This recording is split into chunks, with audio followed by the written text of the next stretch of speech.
आज आपण नाचणीच्या पिठापासून अतिशय पौष्टिक आणि सोप्पा असा नाश्त्याचा प्रकार पाहणार आहोत. चला तर मग लगेचच बनवायला सुरुवात करूया. इथे मिक्सिंग बाउलमध्ये 1 वाटी नाचणीचं पीठ घेतलेलं आहे. त्याच वाटीने अर्धी वाटी बारीक रवा, थोडं थोडं पाणी टाकून मध्यम घट्ट हे मिश्रण आपल्याला तयार करून घ्यायचं आहे. आता रवा तुम्ही इथे जाड बारीक कुठलाही घेतला ना तरीही चालेल.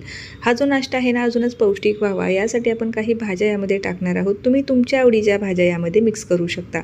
छान अशी फोडणी देऊन घ्यायची. चमचाभर तेल घेतलं, त्यात जिरं, मोहरी, हिरवी मिरची, कांदा आणि ज्या भाज्या आहे ना छान थोड्याशा मऊ होईपर्यंत परतवून घ्यायचं आहे.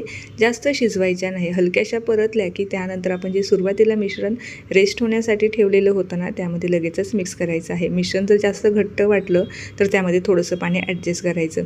आता ज्या भाज्या आहे ना त्या ह्यामध्ये मिक्स करून देऊया आणि बाकीचे जे आपले घरातले बेसिक मसाले आहेत ते यामध्ये टाकायचे आहेत. त्यात मी पाव चमचा लाल मिरची पावडर, हळद पावडर, धने जिरे पावडर, चवीप्रमाणे मीठ, भरपूर सारी कोथिंबीर घातलेली आहे. आता इथे तुम्हाला कुठली पालेभाजी जरी मिसळायची असेल ना तर तीसुद्धा छान अशी बारीक कट करून घालू शकता. छान एकजीव झालं की सगळ्यात शेवटी यामध्ये पाव चमचा इथे मी खाण्याचा सोडा किंवा तुम्ही इथे इनो वापरू शकता. आता जर तुम्हाला दोन्हीही पदार्थ वापरायचं नसेल ना तर हे पीठ जे आहे ना रात्रीच आपल्याला भिजत ठेवायचं आहे. नाचणीचं पीठ, रवा आणि अर्धी वाटी यामध्ये दही घालायचं आणि हे पीठ आपल्याला रात्रभर फर्मेंट करायचं. दुसऱ्या दिवशी यामध्ये आपल्याला मीठ घालायचं आणि ज्या आवडीच्या भाज्या आहेत त्या मिक्स करायच्या आणि मग आपल्याला याचे छान असे मस्त बन तयार करायचं आहे. आता ह्या पिठाला आपण नाचणीच्या पिठाचा हांडपू म्हणू शकतो किंवा नाचणीच्या पिठाचे बन म्हणू शकता. तर तुम्ही ह्या रेसिपीला काय नाव देणार ना ते मला पटापट कमेंटमध्ये कळवायला अजिबात विसरू नका. आता आपला हा पौष्टिक नाचणीच्या पिठाचा जो नाश्ता आहे इथे खाण्यासाठी तयार झालेला आहे.